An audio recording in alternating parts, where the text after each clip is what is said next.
Poštovani gledalci, dobrodošli u emisiju Nas je 10%. Emisiju koja promoviše osobe sa invaliditetom. Paraolimpijski komitet Srbije na prigodnoj svečanosti u Skupštini grada proglasio najbolje u 2014. godini. To su stenotenisarka Borislava Perić-Ranković i strelac Dragan Ristić.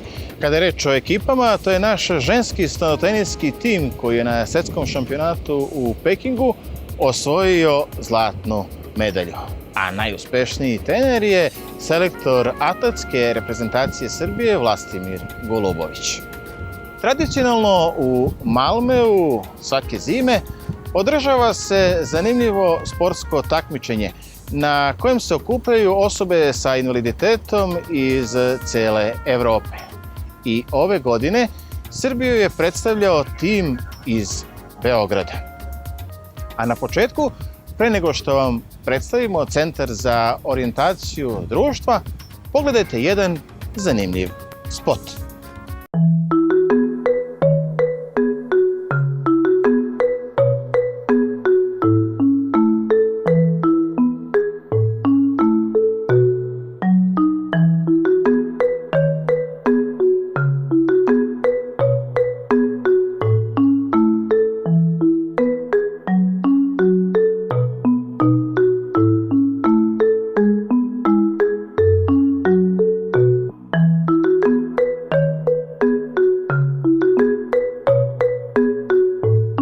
Ovako se osjećaju gluve i nagluve osobe u Srbiji svakog dana. Moj jezik, srpski znakovni jezik. Centar za orijentaciju društva je organizacija iz Beograda, osnovana 2006. godine. Zapravo je nastavak jedne veće međunarodne organizacije koja je delovala ranije na prostorima jugoistočne Evrope. Mi smo nastavili aktivnosti Handicap International u oblasti prava osoba sa invaliditetom i naš fokus je zapravo invalidnost u tom smislu. Takođe, programima kojima se bavimo se fokusiraju na neke druge marginalizovane grupe, kao što su osobe koje žive sa HIV-om i SID-om. Takođe, aktivno radimo kroz regionalni centar za nadgledanje prava osoba sa invaliditetom za Evropu koji se nalazi kod nas. Aktivno se zapravo bavimo implementacijom Konvencije Ujedinjenih nacija o pravima osoba sa invaliditetom u celom regionu jugoistočne Evrope. Iz vašeg ugla, hajde da bacimo fokus na osobe sa invaliditetom. Njihov status u našem društvu, kakav je u odnosu na neka pravila koje vladaju svetom? Pa, u odnosu na pravila koje vladaju svetom, naravno moramo da se fokusiramo na Konvenciju Ujedinjenih nacija o pravima osoba sa invaliditetom. Srbija je potpisnica te konvencije i mislim da je to jako važan dokument jer se samim njegovom implementacijom kod nas dosta stvari menja. Neke stvari su već urađene, na nekima se tek radi. Evo projekat koji mi trenutno sprovodimo koji se fokusira na prava gluvih i nagluvih osoba u Srbiji. Recimo, tu je problem što ne postoji još uvek srpski znakovni jezik u našem normativnom okviru, tako da ali konvencija i zapravo svi članovi koji se odnose na različite oblasti života na neki način malo po malo dolaze na red. Sad, što se tiče neke generalne situacije, vrlo je teško reći koliki je napredak izračunati. Mi smo pokušali to kroz monitoring izveštaje da prikažemo kako se stvari dešavaju u oblasti zapošljavanja, socijalne zaštite, pristupačnosti. Generalno ne možemo da kažemo recimo da je sve pristupačno u gradu, ali daleko se više o tome priča, daleko više broj objekata unose pristupačnost kao bitan segment ili bilo koja druga oblast kao što je socijalna zaštita ili obrazovanje. Sve je to nešto što se na neki način nadovezuje na ono što zahteva konvencija i to je ono što je značajno zapravo za razvoj našeg društva. kada su osobe sa invaliditetom u pitanju. Koliko se osobe sa invaliditetom aktivno uključuju i u vaš rad i u rad drugih organizacija koje se bave njima, odnosno ima li pomaka u njihovom, dakle, aktivizmu, ako tako možemo reći? Napredak je vidljiv i možda ranije se nekako više pričalo o tome da neko drugi zapravo donosi odluke i kreira neku politiku u odnosu na osobe sa invaliditetom, a danas zapravo je situacija drugačija. Prosto ne može ništa da se uredi bez samih osoba sa invaliditetom. Znači, aktivno učešće, da kažemo, norma koja mora da se ispoštuje u bilo kom radu, ne kažem samo u zakonodavnom smislu, nego i u pružanju određenih usluga, u monitoringu prava.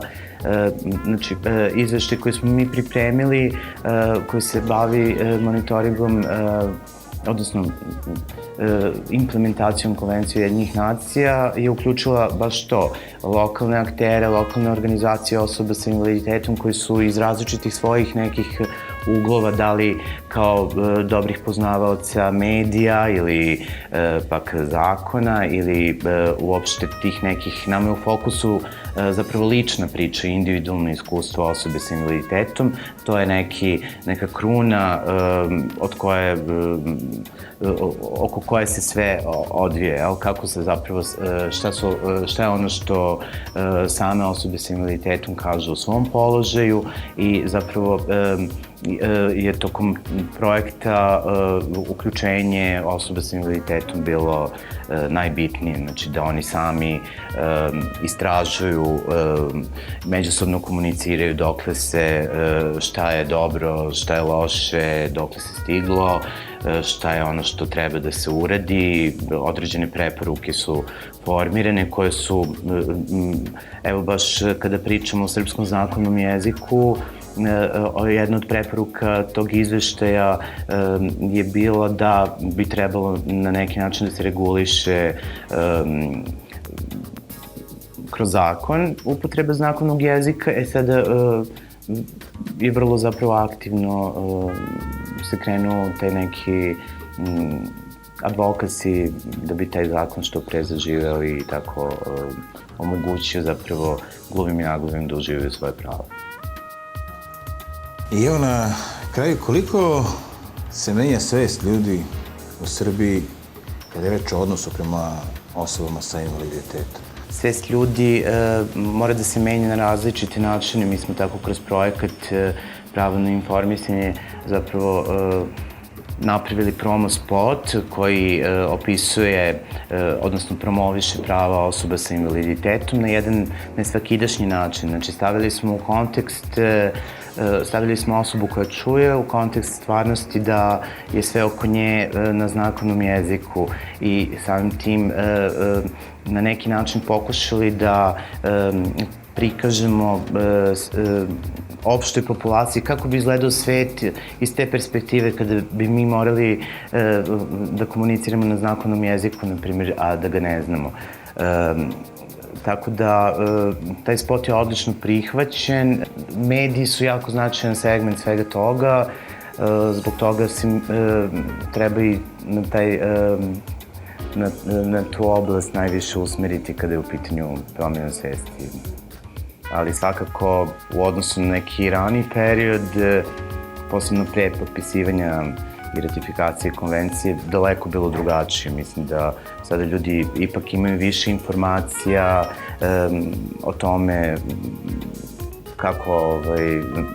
kako se odnositi prema marginalizovanim grupama, a osobe sa invaliditetom predstavljaju zapravo i najbrojniju.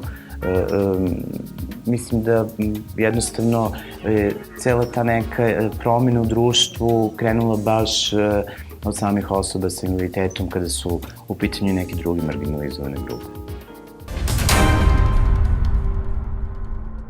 Sportisti sa invaliditetom glavnog grada i ove zime gostovali su u Malmeu na jednom zaista zanimljivom takmičenju. U Švedskoj nisu bili toliko bitni rezultati koliko druženje.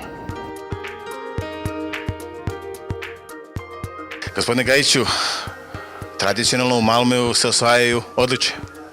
Pa, uglavnom, mislim i prošle godine smo došli sa medaljama, ali to je jako jedan dobar turnir koji je posvećen više, ima takmičarski karakter, ali je više za pridobijanje mladih za bavljenje stonim tenisom propagandnog karaktera. Znači, ne dobijaju se poeni u ovom međunarodni oni za rang liste, nego je više masovni turnir.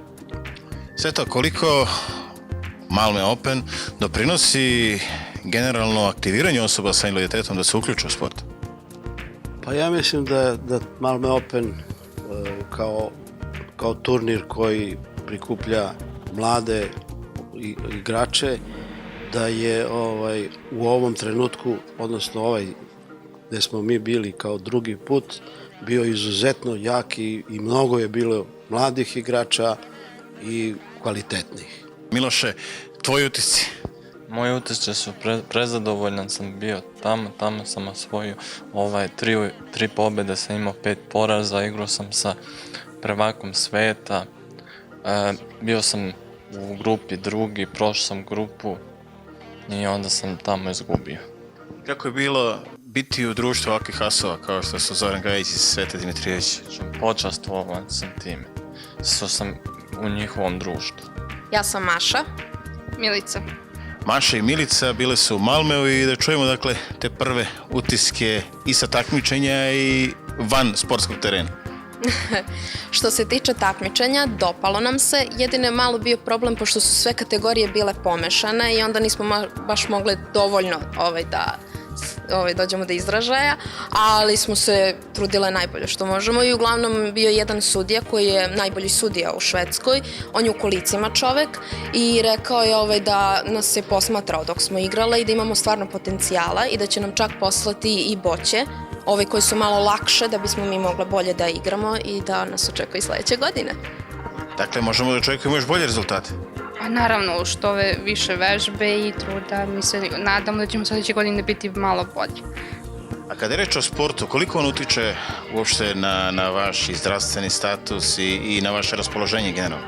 Pa mnogo bolje, mislim, mnogo smo bolji, na primer, svaki dan sve bolje i bolje odrađujemo i u sportu, a i ovako kad nam zatreba oko sebe nešto, mnogo smo jači i sve to.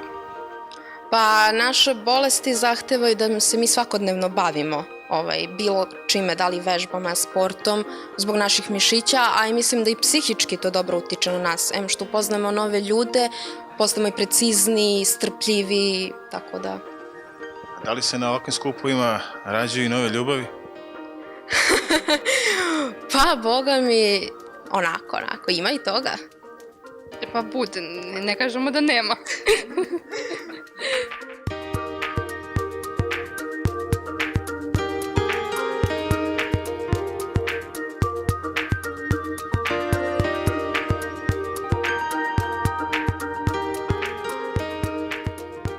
Trenutno osobe sa invaliditetom imaju bolje rezultate nego ovi, da kažem tako, zdravi, jel?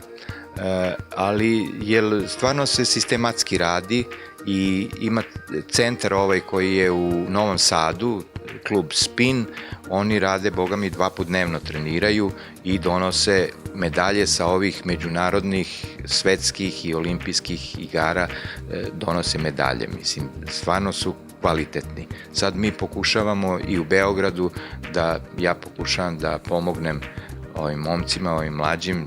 Miloš je sad išao, ima još tu momaka koji dobro igraju, ima i Zorica Popadić koja je u trenažnom procesu reprezentacije i osvajač medalja. Gospodin Velimir Knežević, predsjednik Sportskog saveza osoba sa invaliditetom Beograda, bio je vođa puta u Malmeu i bio je svedok ovog događaja. Gospodine Kneževiću, Malme i sportski događaj, ali i događaj koji ljude zbližava i tera nas da razmišljamo nekako drugačije.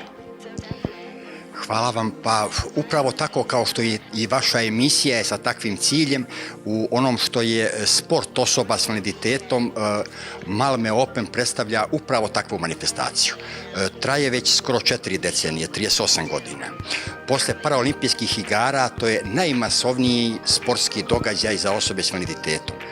Preko 3000 sportista iz oko 40 zemalja i ono što je i Beograd kao grad shvatio preko Sekretariata za sport i omladinu, ovo je već 6. godina kako oni podržavaju, znači pre svega to je posticaj, podrška mladim, talentovanim sportistima, onima koji imaju dobrim ljudima, perspektivnim mladim ljudima, da na neki način prođu jedno iskustvo, napreduju u svakom pogledu.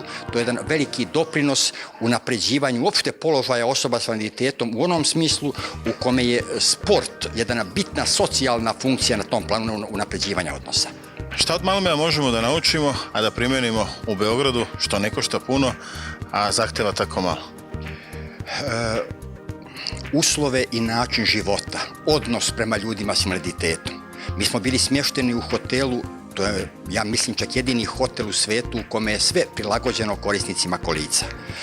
Možemo da naučimo o primjeni novih tehnologija uopšte u sportu i uopšte u životu u odnosu osoba s invaliditetom. Zahvaljujući našim iskustvima u Malmeu, ove godine će po prvi put biti održano i prvenstvo Srbije, pre toga je regionalna prvenstva, u boćanju za osobe s invaliditetom, a to je inače najmasovniji, najpopularniji sport osoba s invaliditetom. Dok nismo počeli da odlazimo u Malmö, da stičemo ta iskustva, o tom se sportu kod nas u Srbiji uopšte nije znalo. Ove godine su Maša i Milica, Dobrosav, oni su ove godine baš u toj disciplini se i takmičili i ja već u skoroj budućnosti vidim njih, odnosno njihove vršnjake i još mlađe, pa i na nekim postoljima sa osvojenim medaljama. Hvala i neka vam se što veći broj mladih pre svega priključi u vašem savezu. Ponovit ćemo još jednom, svi programi su besplatni, vi ste dostupni, dakle, svima, samo oni treba da okrenu broj telefona ili da dođu i pridružuju se. Što se tiče svih sadržaja u Beogradu, upravo je tako. Hvala i vama i vašoj emisiji koja daje značajan, dragocjen doprinos svemu tome. Hvala vam puno. Paraolimpijski komitet Srbije je na prigodnoj svečanosti u Skupštini grada proglasio najbolje sportiste, ekipu i trenera u 2014. godini. To su stanoteniserka Borislava Perić-Ranković, strelac Dragan Ristić, zatim naša ženska stanoteniska reprezentacija, kao i selektor atletske reprezentacije Srbije Vlastimir Golubović. Paraolimpijski komitet Srbije može da se pohvali velikim uspesima svojih sportista i u 2014. godini. Na svetskim i evropskim prvenstvima atletičari, stanoteniseri i strelci ukupno su osvojili 13 medalja. Treba posebno napomenuti da su naši strelci Dragan Ristić i Rastko Jokić prvi sportisti Srbije koji su obezbedili normu za učešće na paraolimpijskim igrama u Riju. Najznačajniji uspeh srpskih paraolimpijaca je titula prvaka sveta ženske stonoteniske ekipe, i to u zemlji stonog tenisa, u Kini. Na Evropskom prvenstvu atletici, koje je održano u Sonsiju, srpski predstavnici osvojili su ukupno 6 odličija, a Draženko Mitrović je po ko zna koji put oborio svetski rekord u bacanju diska. Na svetskom prvenstvu u stonom tenisu, koje je, rekli smo, održano u Pekingu, naša ženska reprezentacija u sastavu Borislava Perić-Ranković, Nada Matić i Zorica Popadić prvi put za Srbiju je osvojila titulu prvaka sveta, dok su Borislava Perić-Ranković, Nada Matić i Mitar Palikuća osvojili bronzane medalje. Svaka čast stonoteniseri i stonoteniserke. Svetsko prvenstvo u streljaštvu održano je u Nemačkoj, a Dragan Ristić osvojio je titulu vice šampiona u disciplini vazdušna puška. Čestitke i Draganu Ristiću. Ova predolimpijska ili predparaolimpijska 2015. je izuzetno značajna za srpske sportiste koji će učestvovati na brojnim prvenstvima Evrope i sveta, na kojima će pokušati da ostvare što veći broj normi za igre u Rio de Janeiro. Za tako nešto biće potrebna i pomoć šire društvene zajednice, pa je ovo prilika da pozovemo društveno odgovorne kompanije da pomognu paralimpijcima u ostvarivanju zajedničkog cilja.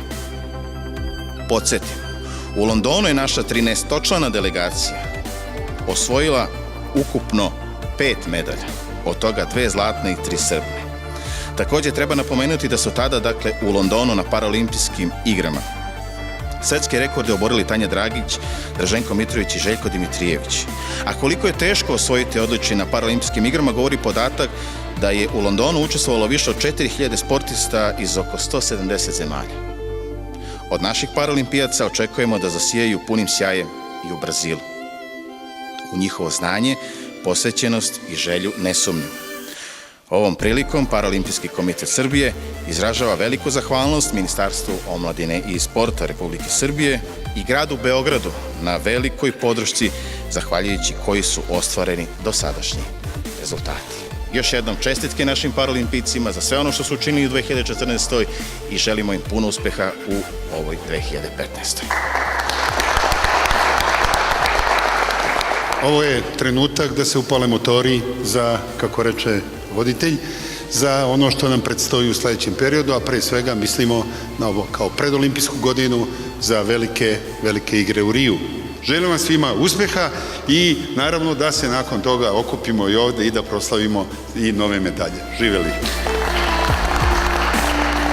I ono što moram da vam kažem da je zaista izuzetna čast biti sa vama danas ovde i dugujemo veliku zahvalnost Paraolimpijskom komitetu Srbije što ističe grad Beograd kao svog predanog saradnika, pratioca u svim aktivnostima. Hvala vam na tome, mi ćemo i u buduće naravno nastaviti da aktivno sarađujemo, da budemo uz vas, da vam pomažemo, da učestvujemo zajedno sa vama, da od vas dobijamo sve one predloge koji su dobri i kvalitetni u cilju zaista širenja vaše misije i jačanja Paraolimpijskog komiteta u našoj zemlji i u našem gradu.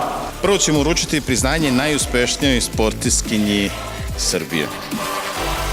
Kada neko kao kapiten ekipe sa tom ekipom u zemlji stonog tenisa osvoji titul prvaka sveta, kada neko uz to zlato okitici još jednom bronzom koja najavljuje da će verovatno u Riju, mi bi si to volili da napravi jedan hat-trick kada je reč o odličjima, kada je neko divan sportista, divna supruga i majka, onda ima sve kvalitete da ponese epitet sportiste, odnosno sportistkinje godine u 2014. Sportistkinja Paralimpijskog komiteta, najbolja sportistkinja je Borislava Perić-Ranković, naša stonoteniserka. Gospodine Mladenović, ja bih vas zamolio da uručite priznanje.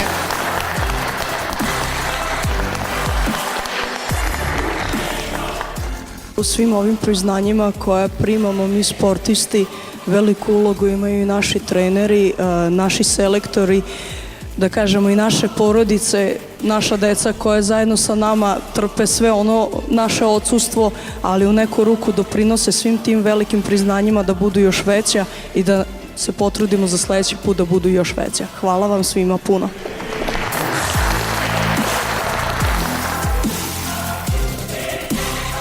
Sada ćemo dodeliti nagradu najuspešnijem sportisti. On je apsolutni svetski rekorder u streljaštvu, čovjek koji ima i bolje rezultate nego mnogi sportisti u redovnom programu. Na prvenstvu sveta u Zulu u Nemačkoj osvojio je titulu vice šampiona sveta. Naš dragi Dragan Ristić.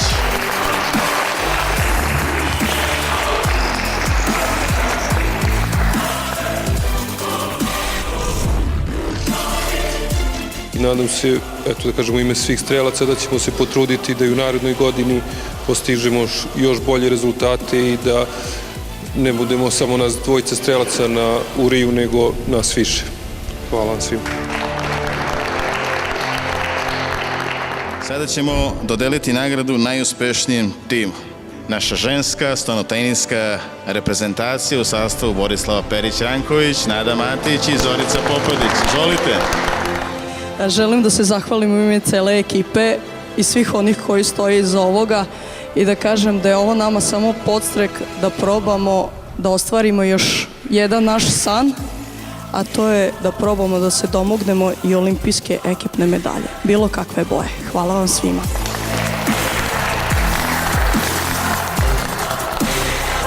Čuli ste da su naši atletičari na Evropskom prvenstvu u Svonsiju zaista blistali, osvojili su 6 medalja, a svega toga ne bi bilo da nije bilo najuspešnijeg trenera Paraolimpijskog komiteta Srbije u 2014. godini, gospodina Vlastimira Golubovića.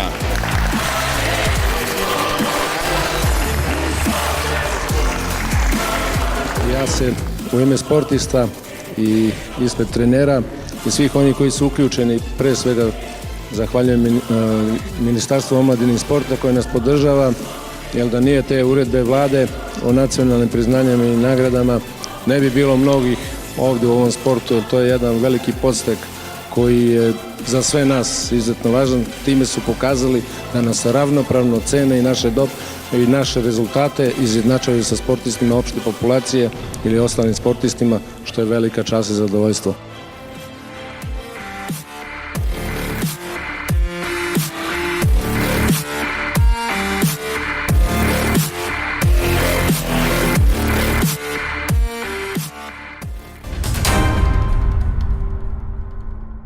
Poštovani gledalci, evo stigli smo i do samog kraja emisije Nas je 10%. Hvala vam na odvojenom vremenu i ukazanom poverenju. Inače, sve naše emisije možete da pogledate i na sajtu www.nasje10%.rs. Do sledećeg viđenja želimo vam dobro zdravlje.